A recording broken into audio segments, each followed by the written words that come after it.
Okay, we've got a Hayward 244S model sand filter, and these are the bulkhead fittings. And the lower one gave up the ghost and split right there inside.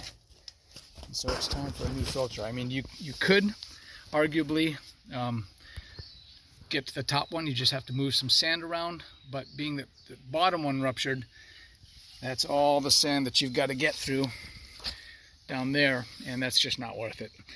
Given the age of the filter, it's not terribly old, but too many unknowns. Relatively new client. Don't know how the laterals are doing. We know that there's a little bit of sand that comes back through the pool at times, so that tells us that that one of the laterals down inside may be compromised. So if we know we're going to throw away the filter, there's no point in removing the cover and taking out 400 or 500 jars worth of peanut butter sized sand scoops out. So we're just going to cut a giant hole like we did, and we can just turn it over on its side here in the landscaping and spread the sand throughout here. We'll show you a picture of the laterals when we get in there. All right, and so there's our laterals right there. These guys fold into position when they're new like that, and you can just fold them right back down.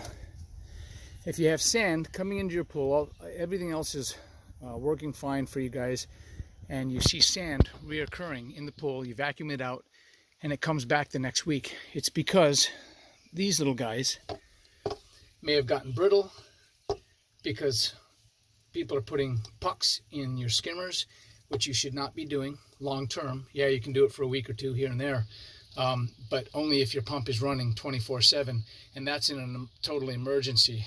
The general rule: don't ever put pucks in your skimmers ever, because it makes these items old and brittle before their time and causes them to rupture, and they're less resilient in earthquakes. And here in Hawaii, it's June right now, and we had a pretty good shaker about 2 months ago, and it was right around then that we started getting sand. Quite a separate issue from this bottom bulkhead snapping off here. Okay, but anyway, there you go. So they don't look in terrible shape, but somewhere there's a little tiny break or split, and you can see how delicate they are. So it doesn't take much